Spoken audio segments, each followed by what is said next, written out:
Yon, good morning sa inyo mga bossing. So ngayon bumabiyahe kami ng Santa Rosa. At may titingnan kaming Toyota Altis na sobrang palyado daw. At ngayon kasama namin yung mga kalyabi natin. Good morning mga idol. Yan. So ayan mga bossing, bumabiyahe na tayo papuntang Santa Rosa, Laguna para ma-check natin yung Toyota Altis na namamalya at tinawag sa atin nag-overheat. So papakita, isi-share ko rin sa inyo kung ano naging problema ng Toyota Altis natin.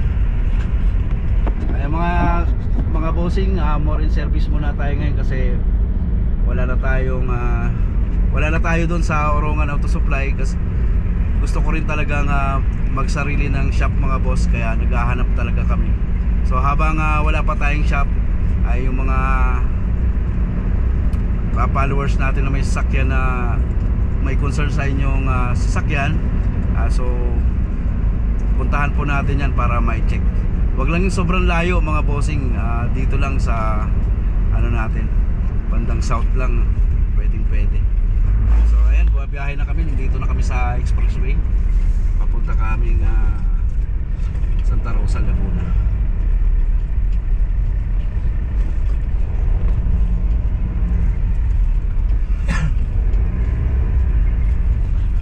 Pagka may shop na tayong panibago mga boss, update ko po kayo kung saan tayo makakita. Sana makakita na tayo. Kung may alam din kayo mga bossing, along Las Piñas o Cavite, comment lang, mag-comment lang kayo mga boss. At para matingnan natin yung tatayuan natin ng talyer na kahit maliit lang, magsisimula tayo. Basta may maayos lang na safe yung sasakyan na gagawa natin, ay doon po tayo magtatayo mga boss.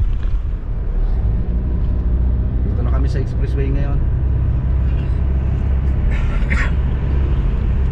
Magmekos-mekos muna kami mga boss. Yan, mekos-mekos muna. Dahil ilang araw namin na mekos-mekos yung bulsa namin. Sabi nga, may kasabihan mo mga boss, ngayon ledgi muna tayo. Gagawa muna tayo sa ledgi. Yan, pa-exit na kami ng Santa Rosa mga boss, malapit na tayo Yatarkin mo ng isa pa sa location na gagawa natin.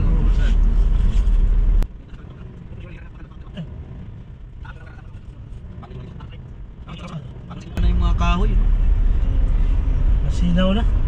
Santa Rosa, exit 38. Dati may mga kahoy yan dyan. Ngayon na ako nakabalik talaga dito mga boss. So pasensya na po sa hindi tayo nakakapag-upload, no? Medyo busy lang tayo mga boss sa paghahanap talaga ng shop na mapipwestuhan natin. Kasi si Jojo Gar TV, ano lang mga bossing, pang budget meal lang na presyohan, at sa mga pang budget meal lang talaga ang kaya kung sakali makahanap ng pwesto. Hindi natin kaya yung mga 60 to 70,000 mga boss.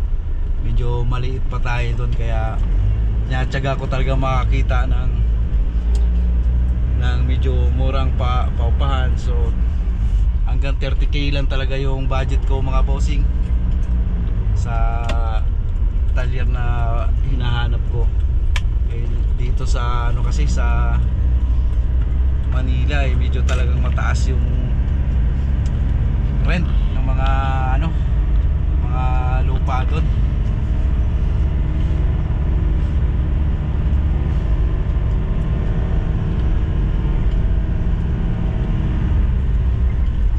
Dito tayo, naalala ko tong Coke na to araw-araw dati yung nasa Santa Rosa ako mga boss. Ayan. So ngayon lang ulit ako nakabalik dito.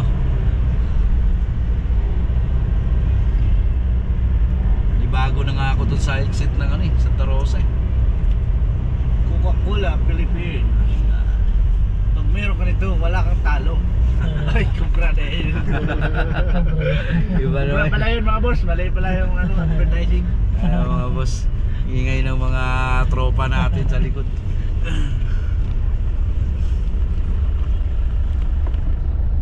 Nandito tayo ngayon mga boss, sa dati kong shop. Yan, dinalaw ko yung mga dati nating kalyabe. kinumusta. Ayan, punta na tayo sa location. Hoy, bye-bye. Ha? Sabay ganun. Boss J. Tanong ako ng gulong nito mamaya pagbalik ko, ha?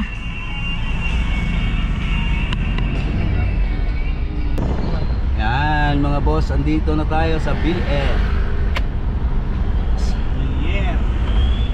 Ito yung Bill Air 1. So yung kabila, yung pwesto natin Bill Air 2 dati. So tingnan ko lang yung ano.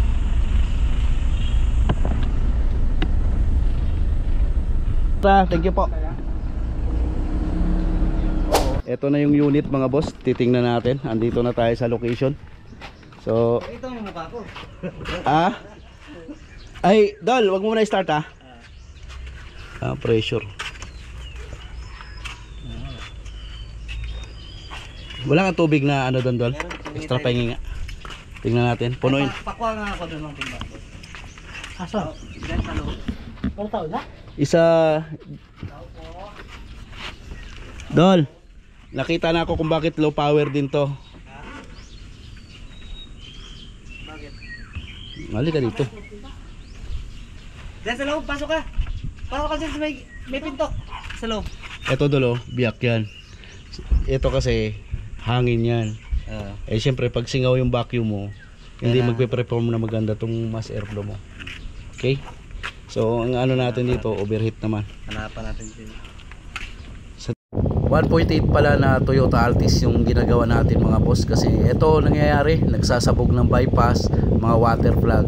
So ngayon hinihintay ko na lang na lagyan namin ng tubig yung radiator. Dito natin makikita pag cranking natin, pag bumulwak yan mga bossing, sigurado pong may tama yung cylinder head gasket nito. Yan, so papasalinan ko lang yan, tapos papakranking natin. Okay. Daplin dia. Start idol. Wala tol kay basing paknitan ka, init ra ba na? Puto ba? Okay. Yan tol, hindi na tumatanggap ng tubig yan. Lagyan mo.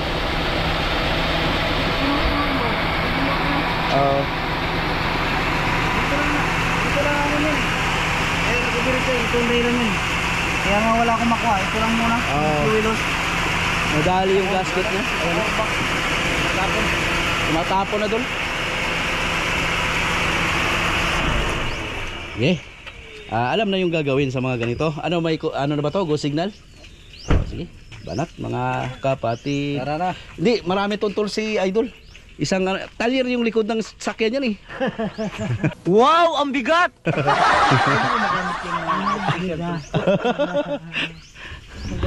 Banat. Ayan mga boss, so na-confirm natin may tama talaga yung head gasket dahil dito sa bypass niya mga bossing, ito raw ang unang pumutok. So ginawa ng paraan ng kalyabe natin na tumawag sa atin para ipa-check tong Altis. Yung dati kong kasama rito sa Bill Air ng mga mekaniko. Ayun nga, so ginawa niya naman ng paraan. Ito, pinalitan niya muna nito. Kaso hindi na nag-survive mga boss, hindi na nakaligtas si head gasket. Ngayon papakalas ko yung cylinder head. So dating gawi, pati engine block niyan ay i-check na rin natin. Natanggal na nga namin yung cylinder head. Ayan, at nireplace na rin yung engine block. Ayan, tinuro ko, may mga bakat pang naiwan. Sabi ko sa kanila, wag nilang tigilang i-replace hanggat hindi pumantay. Kailangan mawala yung marking nung pagkabingkong niya. Tapos naglinis na rin ng mga pyesa. Niligtis na rin namin engine valve, okay naman, walang singaw. So ibabalik na lang namin to. At cylinder head gasket lang ang ating papalitan. Nag-replace na rin kami ng kanyang cylinder head. So sa engine valve wala tayong gagalawin kasi okay naman mga boss. Yan mga boss, nagto-torque na tayo. Pagkatapos nating may replace yung engine block tsaka cylinder head.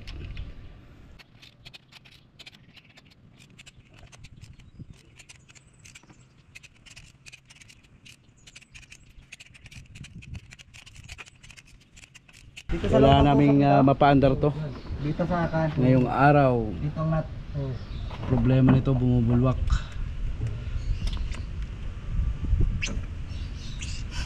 Yan mga bossing, ginabi kami talaga dito sa Toyota Altis. So magpa-flashing muna tayo ng tubig. Ayan o.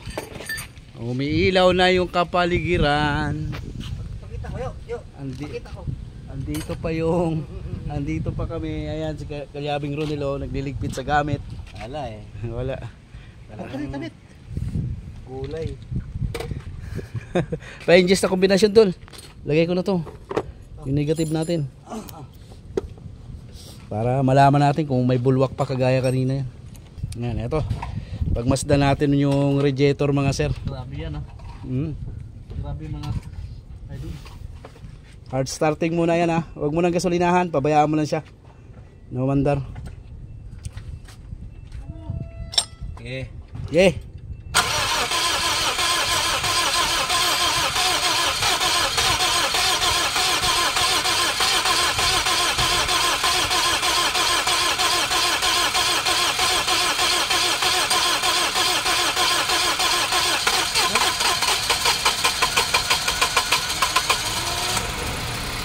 Wala lang, bulwak.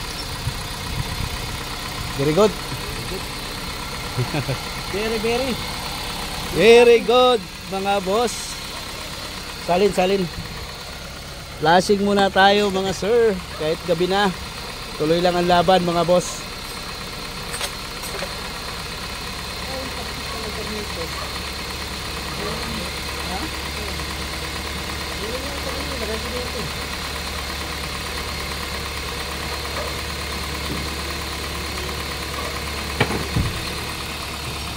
Hindi nyo naman din rin langis na no.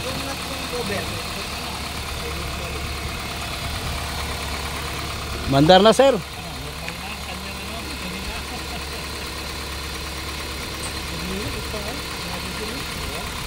Dati sir, ano to, fountain to.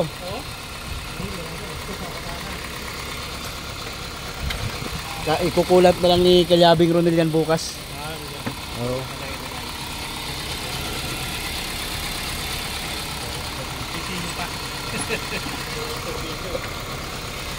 So, flashing muna tayo mga boss.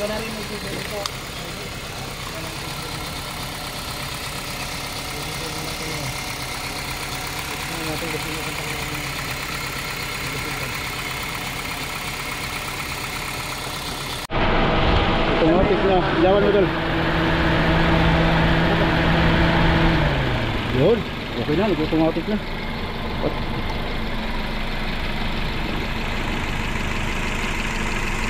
Dati ayaw tumanggap talaga ng tubig yung animal na yan eh. Ito? Pag pinupuno mo, binubulwak. Oh, binubulwak. Tatapon niya talaga yung dol kasi may pressure. Yan ang kalmadong na siya. No? Yan ang normal dyan. Ganyan, no? Kahit na mainit na siya, nangalahati na eh. Yes, sir. Diba? Sinsoil na tayo? Okay. Patay na doon. Ayun, sinsoil na tayo mga boss. Waki-waki muna. Waki-waki.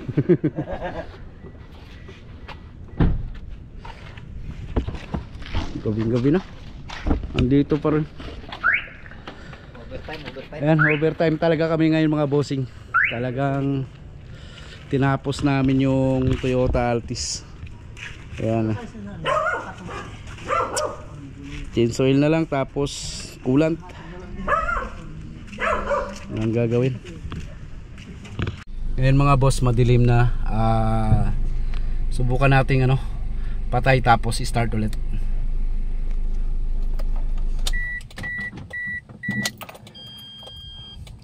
Dati daw sobrang hard starting nito. Sobrang mahaba ang cranking bago umandar.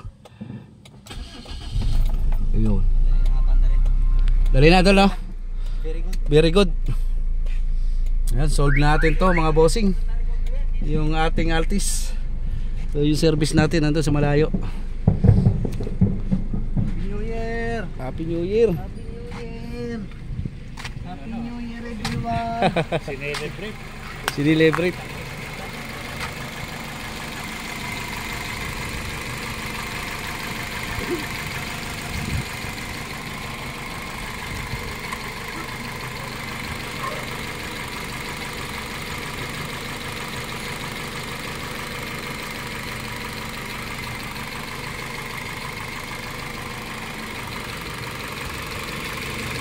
Ang tagas.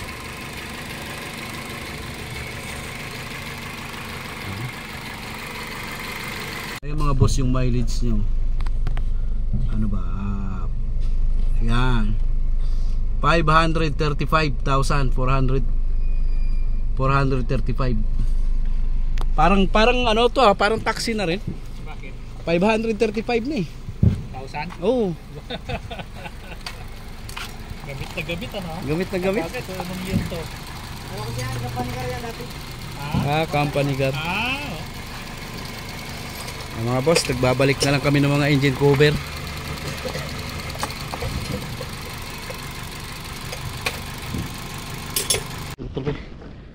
Kaya idol. Ayun mga boss, tapos na kami ngayong gabi. Yan, ginabi kami. Laban lang mga bossing para sa pangarap kahit nasa kalye kami. Kanto boys muna kami ngayon. Kanto boys muna. Andun po yung service namin, no. Isa nagpapasalan jack. So, mga tools. Galing kami sa Oo. Marawi. Medyo madugo talaga yung ginawa namin. Inayos kaming mga sasakyan sirang-sira. Overheat po. Overheating talaga. So ang ginawa natin doon, nag-engine block resurface tayo tsaka cylinder head.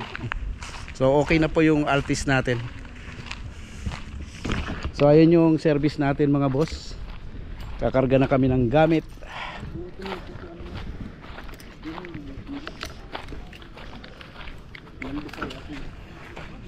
Karga na tayo ng gamit mga boss. Uwi na tayo. Natapos din. Thank you Lord at nakatapos kami ngayong gabi. Ayun mga idol, pauwi na kami sa Pilipinas. Kasama sa hanap buhay. Dito sa kaya ang sabi ko lang, napakahirap talaga ng buhay ng OFW. Paano masabi? Malayo sa pamilya, malayo sa mga utang. Yung salamin na baka tamaan o ayun mga boss, thank you po at thank you pa rin sa pagsuporta. Thank you dun sa followers natin na nagsabi na kahit sa kalye ako makikita na gumagawa ay nakasuporta pa rin siya sa atin. Ayun, maraming salamat mga bossing.